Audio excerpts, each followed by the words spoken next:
Hello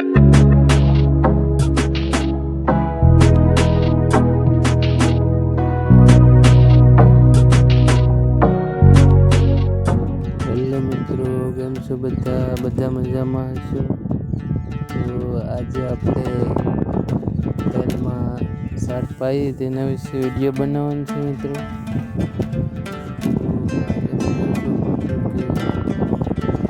પાંચ છ દિવસે તલ અને બાજરાનું પાણી આપ્યું છે મિત્રો, તેના વિશે વિડીયો બનાવ્યો છે.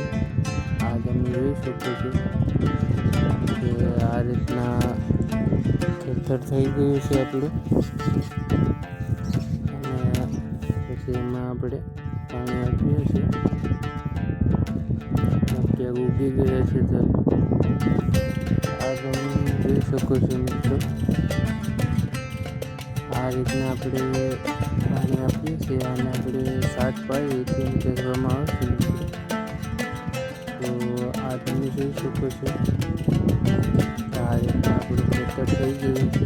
5-6 દિવસ થઈ ગયા છે અને આ રીતના આપણે તલ ઉગી ગયા છે મિત્રો. આ રીતના દેખાય છે. 6 દિવસ થયા છે મિત્રો. એમાં આપણે આજે પાણી વાળ્યું છે. સરસ થયું.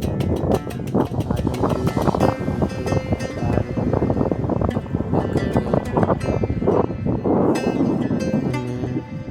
મિત્રો. આ રીતના થઈ ગયું છે.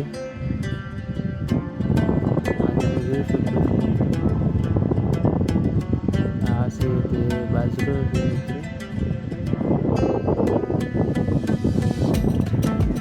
બાજરો અને તલ સાથે જ છે બંને પાણી પાવાનો.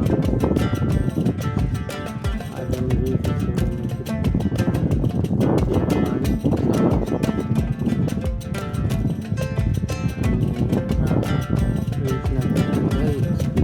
પાણી આપણે પાણી આપવાનું છે. પછી તલના પાણી પાછું 25 દિવસના થાય પછી આપવાનું હોય છે. મોટા થઈ જાય ત્યારે પછી પાણી આપવાનું હોય છે પાછું. એ પણ આપણે આગળ વિડીયો બનાવીશું. તો આ તમે જોઈ શકો છો કે આ રીતના આપણે ખેતરનું કન્ડિશન થઈ ગયું છે મિત્રો. સુકાઈ ગયું છે મિત્રો. પછી જ પાણી આપવાનું હોય છે આપણે, એટલે ઉગાવો સરસ થઈ જાય મિત્રો. અને સાથે મિત્રો આ તમે જોઈ શકો છો કે આમાં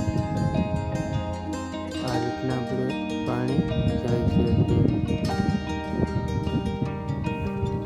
આ તમે જોઈ શકો છો મિત્રો.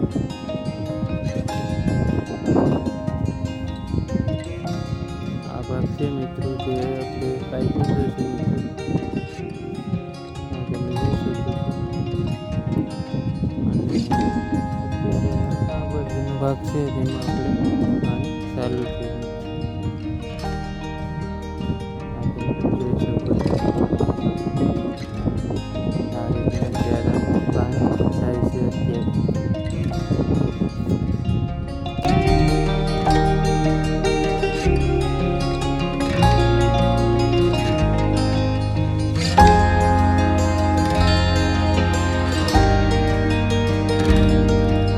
આ વિડીયો તમને